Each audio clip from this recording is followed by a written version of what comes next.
এই আব্দুস শয়তান বলছিল যে আমাদের ভারত বাংলাদেশের সম্পর্ক হইল নাউজুবিল্লাহ, এটা অবৈধ সম্পর্ক ছিল। অবৈধ সম্পর্ক করা কোনো মাইয়াকে বাড়িতে রাখা ঠিক না। আমরা এই জন্য জায়গা মতো পাঠাই দিছি, কি বলেন?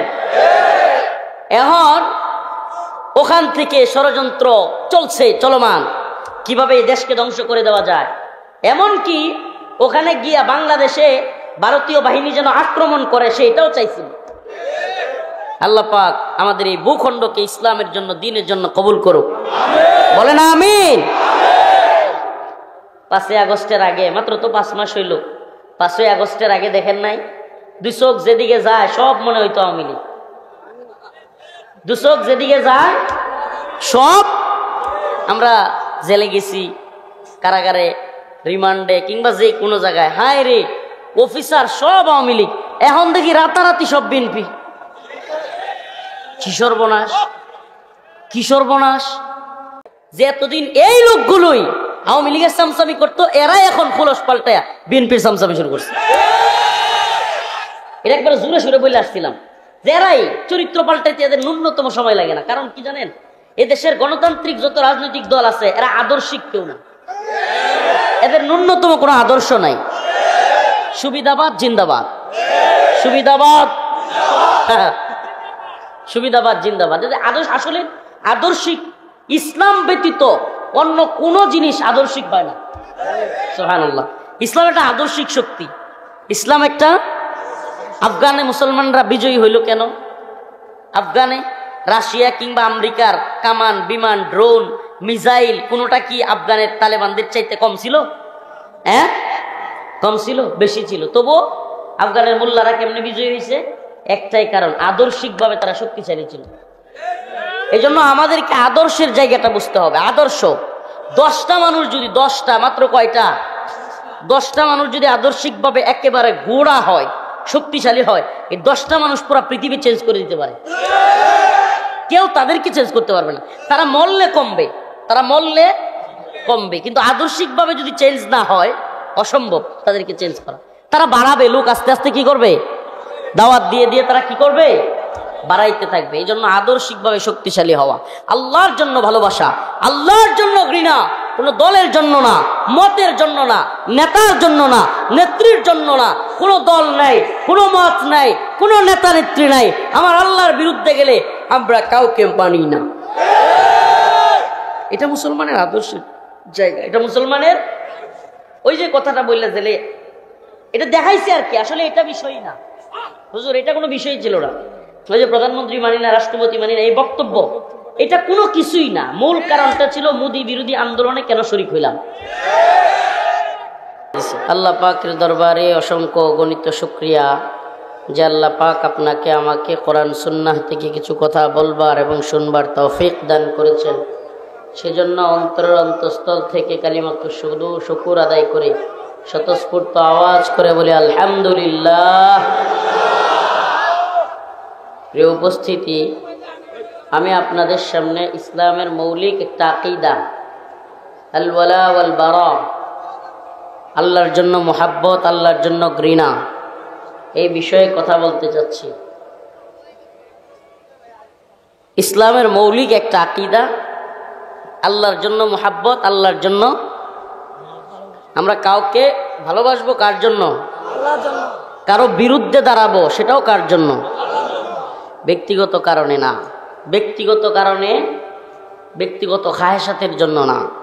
এই দুনিয়ায় আমরা ব্যক্তিগত কারণে অনেক রাইগা যায়। যদি কেউ বলে এটা উত্তর মোহাম্মদপুর, দক্ষিণ পাড়া, কথার কথা যে দক্ষিণ মোহাম্মদপুরে ঝগড়া লাগছে। দক্ষিণ মোহাম্মদপুর আছে কোনো?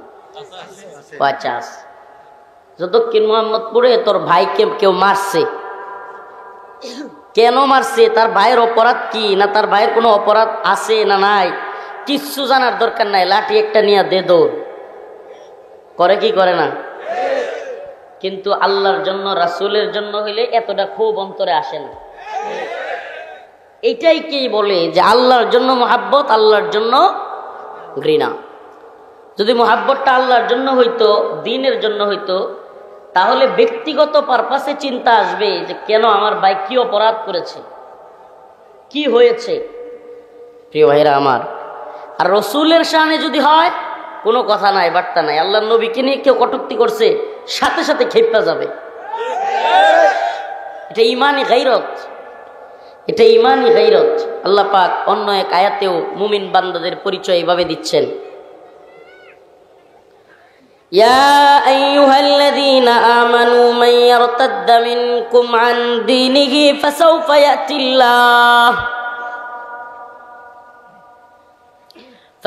ইয়াতিল্লাহু বিকওমিন ইউহিব্বুহুম ওয়া ইউহিব্বুনাহু আযিল্লাতিন আলাল মুমিনিন আ'ইজ্জাতিন আলাল কাফিরিন ইউজাহিদুনা ফি সাবিলিল্লাহ ওয়া লা ইয়াখাফুনা লাওমাতা লাইম। আল্লাহ পাক অন্য এক আয়াতেও মুমিনদের পরিচয় বর্ণনা করতে গিয়া যে মুমিনদের সিফাত কেমন হবে, মুমিনদের আচরণ কেমন হবে, তাদের চলাচল কেমন হবে, কাফেরদের সাথে তারা কেমন মুআমালাত করবে, মুশরিকদের সাথে কেমন মুআমালাত করবে, কিংবা মুসলিমদের সাথে অন্য মুমিন ভাইয়ের সাথে তার আচরণ কেমন হবে।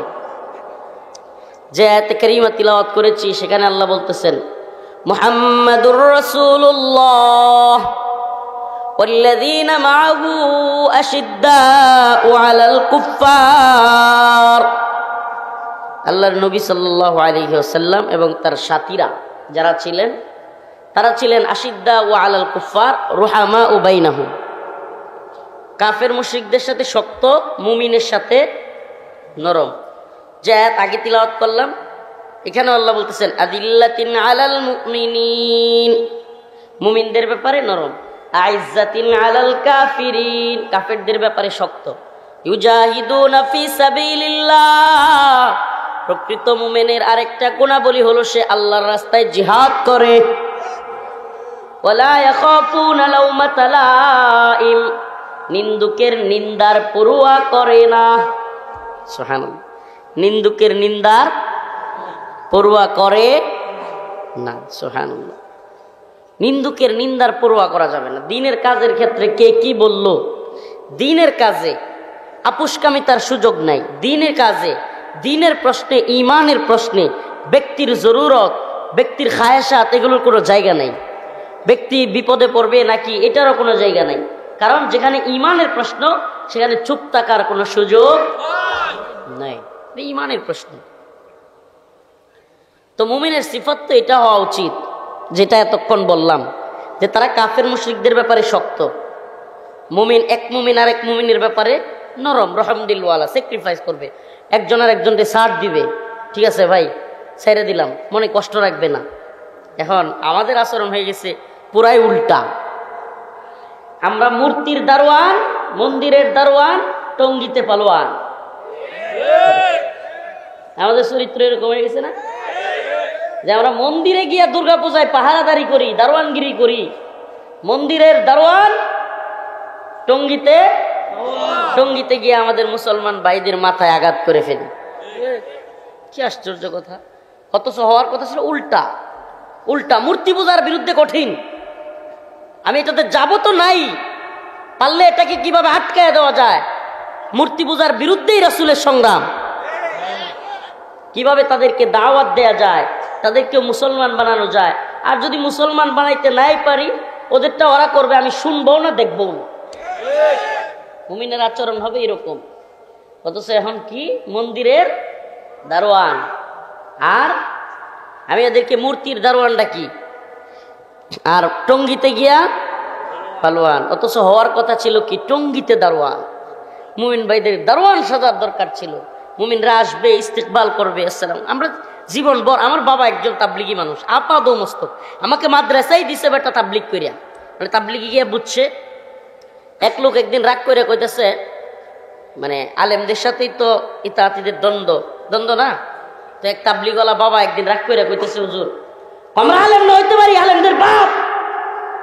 অনেকে তারে ধরছে, এক বেটা তুই এত বড় কথা কইলি, আমাদের অনেক পোলাপান আলেম আছে, তা আমি লেগে আলেমের বাপ। প্রিয় ভাইরা আমার, বন্ধুগণ আমার, তাবলিগে গিয়া আমার বাবা আমার মাদ্রাসায় দিল। তাবলিগে গিয়া আব্বার যখন কোরআন শরীফ খুলছে, দাঁত সব পড়ে যাওয়ার অবস্থা, কোরআন পড়তে পারে না। মানে কোরআন পড়তে গিয়া মুরব্বীরা দেখবেন যারা নতুন কোরআন শিখে, হাই রে একটা হরফ উচ্চারণ করতে গিয়া কি যুদ্ধ, মনে হয় দাঁতগুলো খুলে পড়ে যাব। যুদ্ধ শুরু করছে। এখন আব্বার চিন্তা আসছে, নিজে তো পারলামই না, পোলাডারে অন্তর কোরআন শিক্ষা দেওয়া যায়। সুবহানাল্লাহ। পরে এক সময় অবশ্য আমি যখন হেফজখানায় পড়ি, তখন আমার কাছেও শিখতো আব্বা কোরআন, আমার কাছে বসতো। কিন্তু আমি একটু হেডমাস্টার, করা হেডমাস্টার আর কি। আমার পরে আর আমার বাদ ভয় না। আমার ছোট ভাই একটা ছিল, চাচাতো ভাই, ওর কাছে ভয়। আমি একটু করা হেডমাস্টার, না তোমার কাছে আর বলুন যেত না। আল্লাহর বান্দা চলে গেছে, তার জন্য দোয়া করবেন। আমি যখন 17 পাড়ার হাফেজ, আমার আব্বা এই পৃথিবী ছেড়ে চলে গেছেন। সেই স্মৃতি খুব ভয়াবহ, স্মৃতি বলবার সময় সুযোগ নাই ইনশাআল্লাহ। তো প্রিয় ভাইরা আমার, এই যে তাবলিগে উনি না গেলে হয়তো আমাকে ভর্তি করার যে তামান্না, এটাই তৈরি হইতো না। এই তামান্নাটা আসছে কোত্থেকে? ওই তাবলিগে গিয়া মনে হয়েছে যে আমি তো পারি না কোরআনটা, দেখি আমার ছেলে যদি কোরআন পারে। তার খুব শখ ছিল, তার খুব আশা ছিল আমার বাবার, যে আমার ছেলে আলেম হবে, কোনোদিন বক্তা হবে, আর আমি সামনে শ্রোতা হইয়া ওয়াজ শুনব। এটা আমার আব্বার খুব আশা ছিল, কিন্তু সে পারে নাই। আমি যখন 17 বারায় হেফজ করছি, তখনই আব্বা মারা গেছে। যাত্রাবাড়ি, ঢাকার যাত্রাবাড়ি মাদ্রাসায় পড়তাম তখন। তো ওই দিন যশোরের রাত দিনের প্রোগ্রামে ডকুমেন্টারিতে আব্বার ইস্যুটা তুলে আনলো, তো যে আমার আব্বা মারা গেছে। তো আমার চোখ দিয়া পানি বের হইতেছিল। ওরা একটা ব্যতিক্রম ধর্মী আয়োজন করছে, মাশাআল্লাহ। প্রত্যেক আলোচক যারা মাজলুম, বিশেষ করে যারা জেল কাটছে, তাদের একটা স্মৃতি ডকুমেন্টারি তৈরি করছে তারা। এটা আগে দেখাইছে পাবলিক, অনেককে আমি দেখছি একবারে স্তব্ধ হয়ে গেছে ডকুমেন্টারি দেখে। প্রিয় ভাইরা আমার, বন্ধুগণ আমার, এই যে তাবলিগে গিয়া সে তার ছেলেকে ভর্তি করলো, আমরা জীবন ভর আব্বার কাছে শুনছি, তাবলিগওয়ালাদের কাছে, অনেকের কাছে শুনছি যে তাবলিগে যারা যায়, মুরব্বীরা, অনেক মুরব্বী রাতে 2টার সময় উইটা টয়লেট সাফ করতেছে। রাতে 2টার সময় উইটা অন্যের জামা কাপড় ধুয়ে দিচ্ছে। সুবহানাল্লাহ। সাধারণ সাথীদের জামা কাপড় ধুইতেছে আমির। এই শিক্ষা ছিল তাবলিগে। আর সেখানে কি হইল এখন? এখন রাত্রির 4টার সময়, যে 4টার সময় অন্য সময় একজন আর একজনে গিয়া হাত পা মুছে দিত, কাপড় ধুয়ে দিত, বাথরুম সাফ করে দিত। এখন এই 4টার সময় এক ভাই আর এক ভাইয়ের মাথায় গিয়া বাড়ি মারে। আফসুস, কোন দলিল দিয়ে আপনি অন্য মুসলমানের মাথায় আঘাত করাকে জায়েজ করবেন? এটা কোন দলিল দিয়ে সম্ভব? মুসলমানের মাথায় আঘাত করা, এটা কোন দলিল দিয়া সম্ভব? এক মুমিনের জন্য আরেক মুমিনের জান, মাল, ইজ্জত, রক্ত সবকিছু হারাম। মানে আপনি কোনো ভাইকে বাজারে গিয়ে গালি দিতে পারবেন না, এটা হারাম। কারণ সবার সামনে আপনি যখন একটা বাজারের ভিতরে কাউকে গালাগালি করবেন, তখন সে তার সম্মানহানি হবে। কি হবে? আপনি খুব মাতাব্বর হয়ে গেছেন, এলাকার মাস্তান, এমনি এমনি হাঁটেন, আপনার পোলাপান আছে কিছু বাই বাইস্তা, আপনি তো কল্পনাও করতে পারবেন না যে আপনার এই দৈরা খায়ালা কিংবা 2টা গালি দেওয়ার কারণে বাজারের মধ্যে ওই বান্দা রাতের আধারে চোখের পানিগুলো ছেড়ে দিয়া যে কান্না করছে, আল্লাহর আরশ কাঁপে গেছে। আপনি কি মনে করেন? আপনি দেখছেন না? আপনি দেখেন নাই? আপনার চোখের সামনেই না 2024 সালের 5ই আগস্ট হাসিনা পালাইলো। এমনকি তার যত নিচের সাগরেদ ছিল, কর্মী ছিল, একেবারে স্থানীয় পর্যায়ের নেতা থেকে সবগুলো পালাইছে। এমনকি যেগুলো পালায় না সেগুলো ভয়ে আছে। আপনি কি এটা দেখেন না? তো যারা জুলুম করছে তাদের পরিণতি থেকে আমাদের শিক্ষা নেওয়া উচিত না? সমস্ত জালেমদের থেকে আমাদের শিক্ষা নেওয়া উচিত, সমস্ত জালেমদের থেকে। হাদিসের মধ্যে আসছে, আল্লাহ রাসূল সাল্লাল্লাহু আলাইহি সাল্লাম বলেন যে আল্লাহ পাক সবাইকে তওবা করলে মাফ করে দিবেন। একটা হাদিসে আসছে যে আরাফার ময়দানে যারা উপস্থিত হবে, আরাফার ময়দানে আল্লাহ পাক তাদের সবাইকে মাফ করে দিবেন, ইল্লা জালিম, জালেম ছাড়া। আপনি কল্পনা করতে পারেন জুলুম, সর্বনাশ, জুলুম কি ভয়াবহ আল্লাহর কাছে। আরাফার ময়দানে থাকা হাজিদের সবাইকে আল্লাহ ক্ষমা করবেন, ইল্লা জালিম, জালেম ছাড়া। চিন্তা করা যায় আল্লাহ জালেমদের প্রতি কত বেশি ক্ষুব্ধ। এজন্য যারা গরিব, যারা অসহায় তাদের প্রতি জুলুম করা থেকে আমাদেরকে বিরত থাকতে হবে। বিরত থাকবো তো ইনশাআল্লাহ। তাহলে আমরা কি টঙ্গিতে পালোয়ান, কাফেরদের দারোয়ান? হ্যাঁ না কাফেরদের বিরুদ্ধে পালোয়ান, টঙ্গিতে দারোয়ান? মুসলমানের জন্য প্রয়োজনে বুক পেতে দিব, প্রয়োজনে পিঠটা পাইতে দিব, কিন্তু কাফেরদের ব্যাপারে ছাড় দিতে রাজি। কাফেরদের ব্যাপারে বলতে যারা নিরীহ, যুদ্ধে লিপ্ত না এমন কাফের না, যারা আমাদের ইসলামকে ধ্বংস করতে চায়, মুসলমানদেরকে ধ্বংস করতে চায়, আলেমদের বিরুদ্ধে অবস্থান নেয়, দেশের বিরুদ্ধে অবস্থান নেয়, তাদের বিরুদ্ধে আমরা শক্ত। মুহাম্মাদুর রাসূলুল্লাহ والذين معه أشداء على الكفار رحماء بينهم। আল্লাহ পাক বলেন আমার নবী এবং তার সাহাবায়ে কেরাম কাফেরদের ব্যাপারে শক্ত, কিন্তু মুমিনদের ব্যাপারে তারা বড় নরম। হযরত ওমর রাদিয়াল্লাহু আনহুর কথা শুনেন নাই? হযরত ওমর যখন তিনি খলিফাতুল মুসলিমিন হযরত ওমর খুতবা দিচ্ছেন মসজিদের ভিতরে, এমন সময় এক সাধারণ মানুষ, কোন ওমর রাদিয়াল্লাহু আনহুর গল্প তো, ওমর রাদিয়াল্লাহু আনহুর কথা তো নতুন করে বলবার কিছু নাই।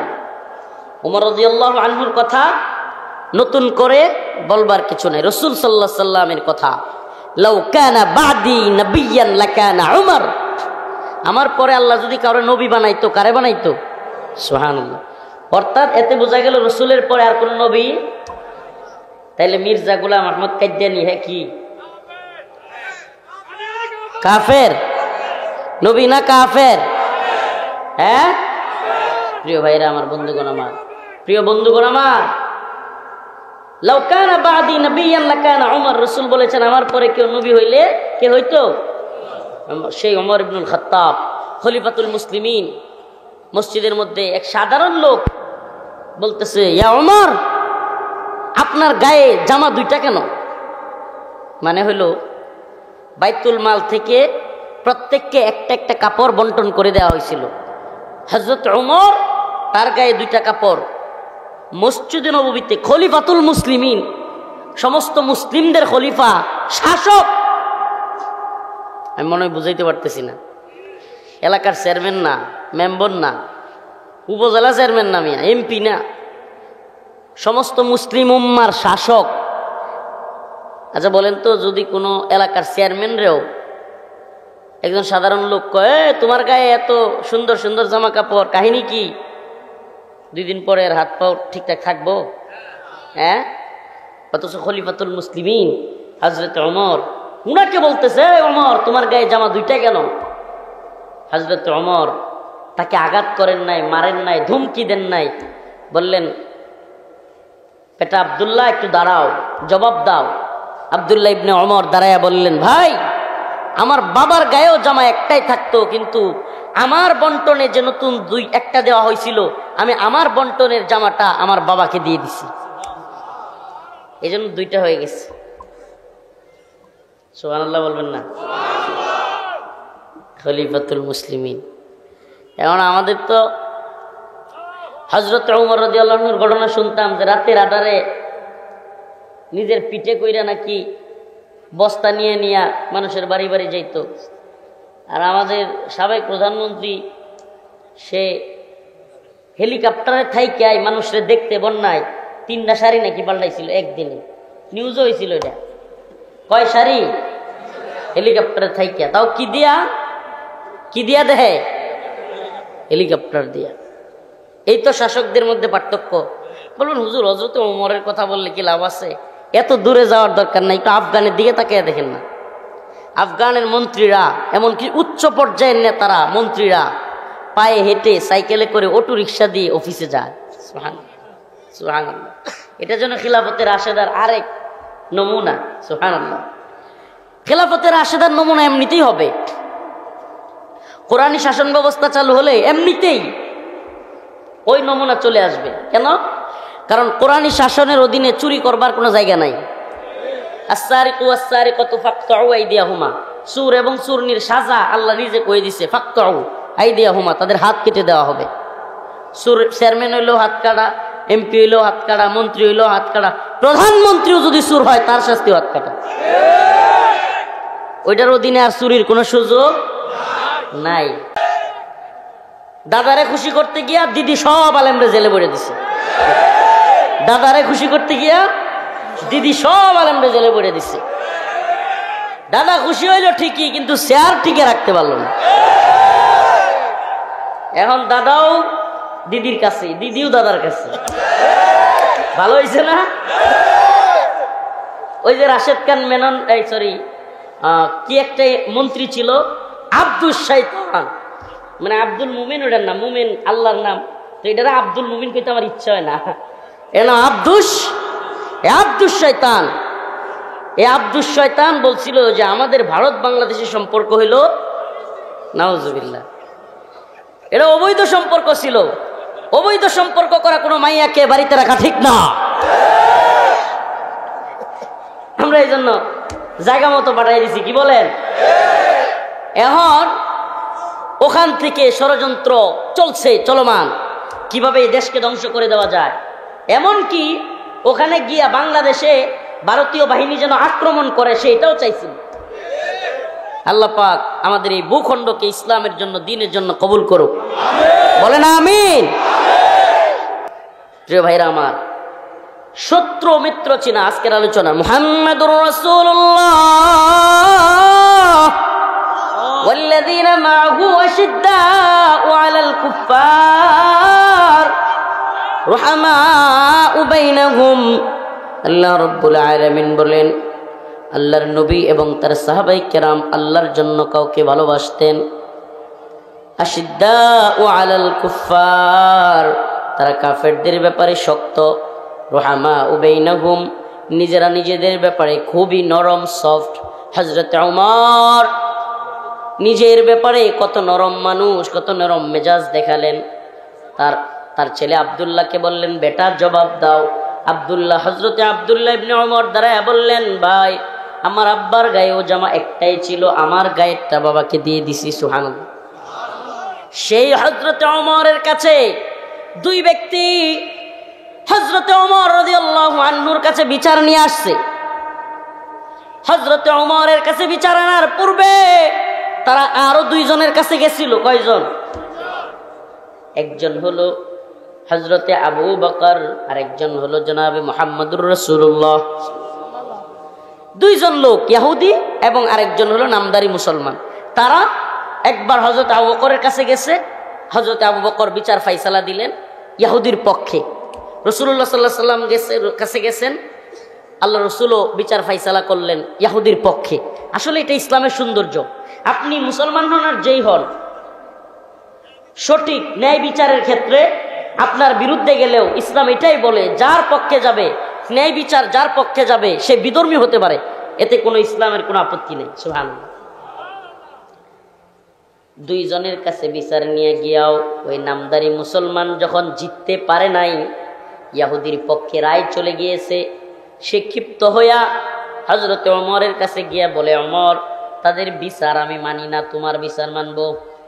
হযরতে ওমর দাঁড়ায় গেলেন, বললেন, হযরতে আবু বকর এবং রাসূলের বিচার তোমার ভালো লাগে নাই, মানবা না?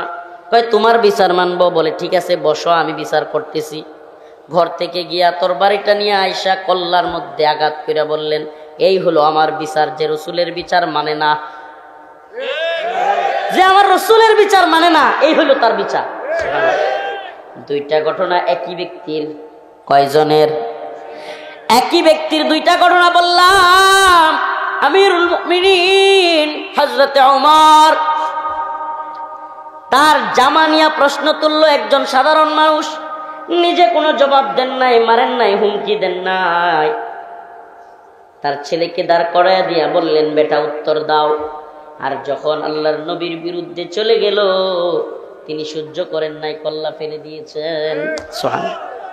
তাইলে বোঝা যায় নিজের আঘাত লাগলে সহ্য করেন, কিন্তু আল্লাহর নবীর বিরুদ্ধে আঘাত লাগলে সহ্য করেন না। সুবহানাল্লাহ। হযরত আবু বকর, যার ব্যাপারে সমস্ত খতিবগণ সমস্ত জুমার নামাজের ভিতরে সবাই সমস্ত খতিবরা আরহাম উম্মতি বি উম্মতি আবু বকর বলে কি বলে না? অথচ এত রহমওয়ালা নরম দিলওয়ালা আল্লাহর নবীর প্রিয় সাহাবী হযরতে আবু বকর, এক ব্যক্তি আয়েশা রাসূলের কাছে বিচার দিচ্ছে, ইয়া রাসূলুল্লাহ, আবু বকর তো আমারে মাইরা বইছে। আবু বকর কি করছে? আল্লাহর রাসূল বলেন না, কি বলো আবু বকর মারবে? হযরতে আবু বকরকে ডাকলেন, আবু বকর আপনি তাকে কি মারছেন? হযরতে আবু বকর বললেন, ইয়া রাসূলুল্লাহ হ্যাঁ। আল্লাহর নবী বললেন, কেন মারলেন? হযরতে আবু বকর বলেন, ইয়া রাসূলুল্লাহ, আমাকে নিয়ে যদি কিছু বলতো, আমার বাবারে নিয়ে কিছু বলতো, আমি তারে কিচ্ছু বলতাম না, কিন্তু আমার আল্লাহরে সে ফকির বইলা গালি দিছে। আমার আল্লাহরে ফকির বলছে, আমার সহ্য হয় নাই, মাইরা বইছি। সুবহানাল্লাহ। নিজের ব্যাপারে তারা সহ্য করতেন, কিন্তু আল্লাহর রাসূলের ব্যাপারে সহ্য নাই। রাসূলুল্লাহ সাল্লাল্লাহু আলাইহি সাল্লামের ঘোষণা, মান সাব্বা নাবিয়ান ফাকতুলু। क्या है फरमाया रसूलुल्लाह सल्लल्लाहु अलैहि वसल्लम, फरमाया रसूलुल्लाह सल्लल्लाहु अलैहि वसल्लम, मान सब्बा नबियान फाकतुलु। আল্লাহর নবীকে যে কটূক্তি করবে, গালি দিবে, সে শাতমের শাস্তি। আল্লাহর নবীর বিরুদ্ধে গেলে অবশ্যই ওয়াজিবুল কতল, মৃত্যুদণ্ড, তার কল্লার মধ্যে গার থাকতে পারে না। আল্লাহর নবীর বিরুদ্ধে গেলে একটাই শাস্তি। এই ব্যাপারে আমরা আপোষহীন, আমরা কোনো আপোষ বুঝি না, পররাষ্ট্র নীতি বুঝি না, স্বরাষ্ট্র নীতি বুঝি না, বহির্বিশ্ব কি বলবে সেটা বুঝি না, পৃথিবী কি বললো দেখবার টাইম নাই, কোনো কূটনীতি, কোনো রাজনীতি আমাদের বুঝবার টাইম নাই। আমাদের রসুলকে কটূক্তি করার সাথে সাথে তার শাস্তি মৃত্যুদণ্ড। ও মুহাম্মদ আরবির উম্মতেরা, আল্লাহ এবং তার রসুলের প্রতি এই ভালোবাসাকে কেউ উগ্রবাদ বলুক, কেউ জঙ্গিবাদ বলুক, যে যেটা মন চায় বলতে পারে, কিন্তু আমরা উগ্র নই, আমরা উদার। আমরা উদার। সমস্ত কাফের যদি মুসলমান হইয়া জান্নাতে যায়, আমরা কি কোনোদিন কমু যে কাফের মুসলমান হয়ে জান্নাতে যায়? কে মুদিও যদি কালেমা পড়ে তওবা কইরা জান্নাতে জায়গা, মুদি মুসলমান হয়ে যায়, আমাদের আপত্তি আছে কারো? সুবহানাল্লাহ। এটা ইসলাম, এটা মুসলমান, এটা ইসলাম ধর্ম। কিন্তু মুমিন ছাড়া কোন কাফের নেতৃত্ব মুসলমান মানতে পারে না। কাফের নেতৃত্ব মুসলমান মানতে। وَإِذِ ابْتَلَى إِبْرَاهِيمَ رَبُّهُ بِكَلِمَاتٍ فَأَتَمَّهُنَّ قَالَ إِنِّي جَاعِلُكَ لِلنَّاسِ إِمَامًا قَالَ وَمِنْ ذُرِّيَّتِي قَالَ لَا يَنَالُ عَهْدِي الظَّالِمِينَ। আল্লাহ রাব্বুল আলামিন হযরত ইব্রাহিমকে বলেন, وَإِذِ ابْتَلَى إِبْرَاهِيمَ رَبُّهُ بِكَلِمَاتٍ فَأَتَمَّهُنَّ। হযরত ইব্রাহিম আলাইহিস সালামকে আল্লাহ বললেন, আপনি পরীক্ষায় পাশ করেছেন, আপনাকে কলা وَإِذِ ابْتَلَى إِبْرَاهِيمَ رَبُّهُ بِكَلِمَاتٍ فَأَتَمَّهُنَّ قَالَ إِنِّي جَاعِلُكَ لِلنَّاسِ إِمَامًا। আপনাকে ইমাম বানানো হবে, নেতা বানানো হবে। হযরত ইব্রাহিম বললেন, قَالَ وَمِنْ ذُرِّيَّتِي, আমার বংশধরদের থেকেও কি নেতা বানানো হবে? আল্লাহ বলেন, قَالَ لَا يَنَالُ عَهْدِي الظَّالِمِينَ, আমি জালেমদের থেকে কাউকে নেতা বানাই না। তার মানে কাফের জালেম এরা মুসলমানদের নেতা হওয়ার যোগ্য না। আল্লাহ নিজে বলতেছেন, ক্বালা লা ইয়ানালু আহদিজ জালিমিন। আহদে জালিম, জালেম সম্প্রদায় থেকে, কাফের মুশরিকদের থেকে মুসলমানদের লিডার হয় না, মুসলমানদের কোন নেতা কাফের হতে পারে না। কোন কাফের যদি মুসলমানদের জোরপূর্বক নেতা হয়েও যায়, তাকে সরানো সমস্ত মুসলিমদের উপর ফরজ।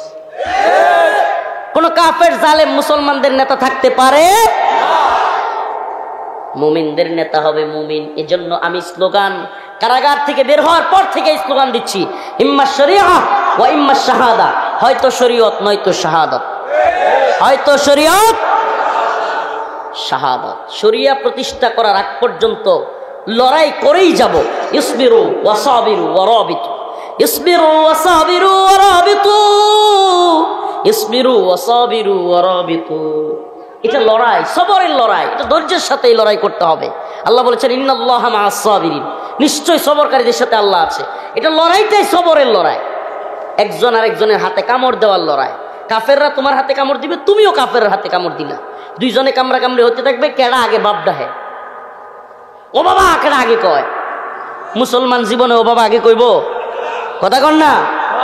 আমেরিকা আফগানে এক কামড় দিছে, আগে বাপ কেডা ডাকছে? আমেরিকা। মাথা নত কইরা 21 সালের 15ই আগস্ট, 21 সালের 15ই আগস্ট মাথা নত কইরা কানে খত দিয়া নাকে খত দিয়া ওই যে বাবা আর জীবনও আমুনা সাইরা দে মা কান্দা বাসি সাইরা দে গেছে কি যায় নাই? সুবহানাল্লাহ। বিজয় মুসলমানদের। বিজয় কাদের? মুসলমানদের। আমরা বিজয়ী জাতি, আমরা পরাজিত জাতি। মুসলমান ইমানদার, ও মুসলমান ইমানদার, ইহুদিরা তার টেম্পল নির্মাণ করার জন্য, দ্য গ্রেট ইসরায়েল নির্মাণ করবার জন্য প্রস্তুতি নিচ্ছে। তাদের স্বপ্ন, ইহুদিবাদীদের স্বপ্ন, দ্য গ্রেট ইসরায়েল, গোটা পৃথিবী শাসন করবে ইসরায়েলরা, ইহুদিরা, তাদের স্বপ্ন এটা। এই জন্য তারা ফিলিস্তিনকে স্বীকার করতে চায় না, মুসলিমদেরকে হত্যা করে, মুসলিমদেরকে নিশ্চিহ্ন করে দিতে চায়। তাদের স্বপ্ন হলো তাদের মসিহ আসতেছে, তারা দ্য গ্রেট ইসরায়েল নামক রাষ্ট্র গঠন করবে, যার অধীনে পুরা পৃথিবী ইহুদিরা শাসন করবে। তাদের মসিহ কোরআনের হাদিসের দাজ্জাল। তারা যে মসির আগমনের অপেক্ষায় আছে সেটা কে? কে? দাজ্জাল। আর এদিকে ভারত উপমহাদেশে এরাও একটা স্বপ্নে বিভোর। ভারত, পাকিস্তান, নেপাল, ভুটান, শ্রীলঙ্কা, মালদ্বীপ, বাংলাদেশ, আফগানিস্তানের কিছু অংশ নিয়া তারা অখণ্ড ভারতের স্বপ্ন দেখতেছে। কিসের স্বপ্ন? অখণ্ড ভারত। অখণ্ড ভারতে কিসের শাসন হবে? রাম রাজত্ব। একদল স্বপ্ন দেখে দ্য গ্রেট ইসরায়েল, আর একদল স্বপ্ন দেখে অখণ্ড ভারত।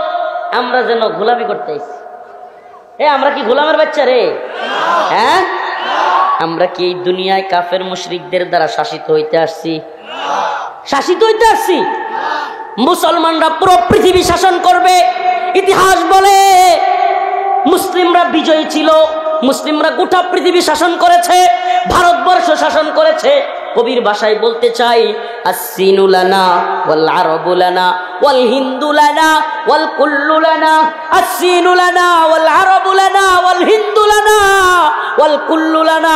ওই চীন আমাদের, ভারত আমাদের, আমেরিকা আমাদের, আরব আমাদের, রাশিয়া আমাদের। গোটা পৃথিবী মুসলিমদের অধীনস্থ হবে।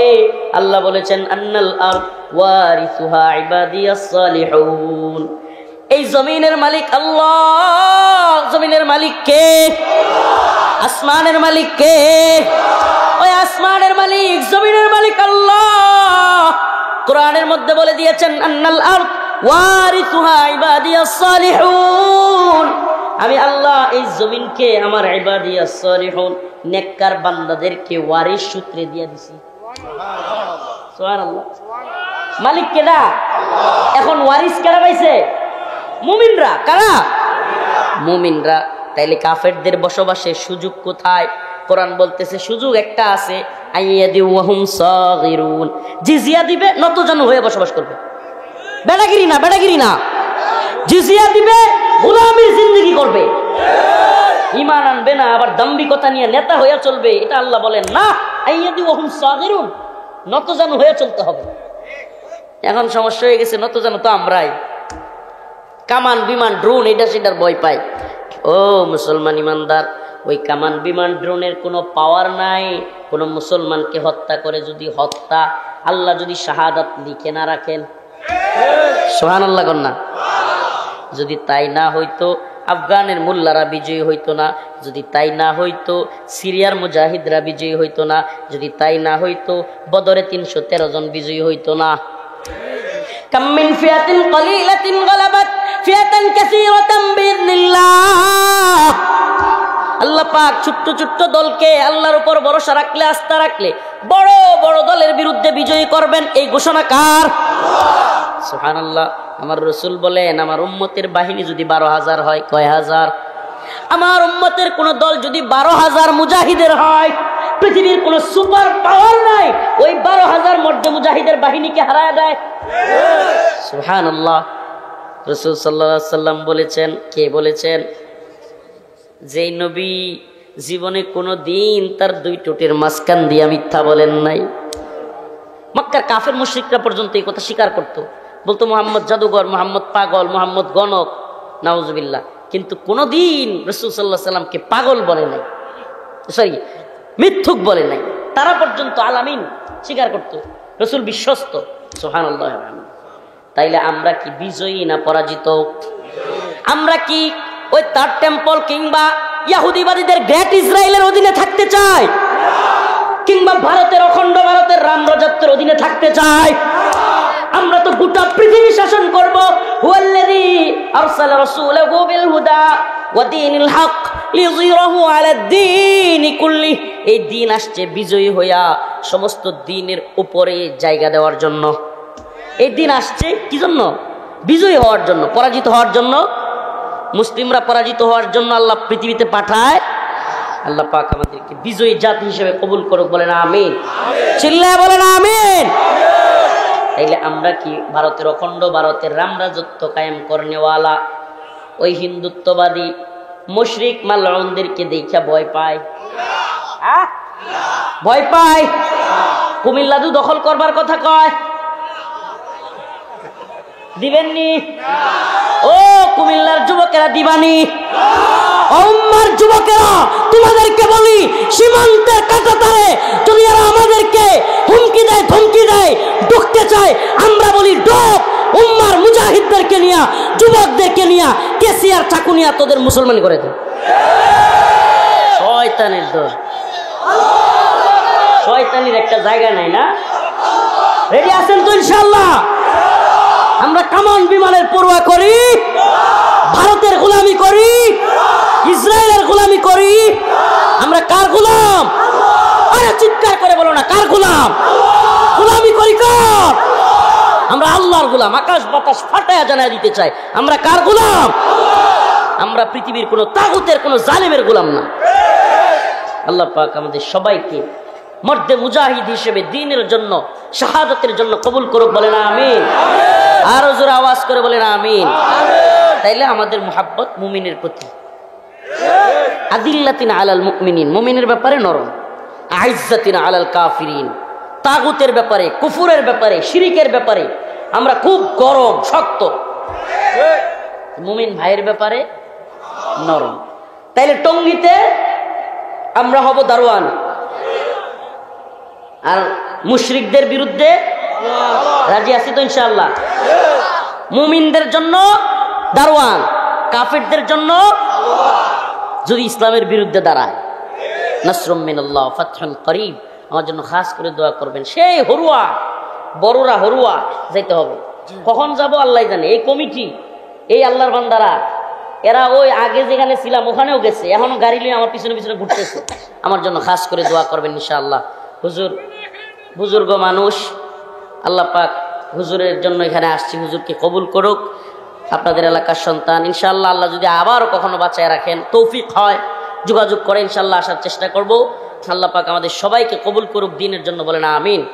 ওয়া আখিরু দাওয়ানা আলহামদুলিল্লাহি রাব্বিল আলামিন। আসসালামু আলাইকুম ওয়া রাহমাতুল্লাহ।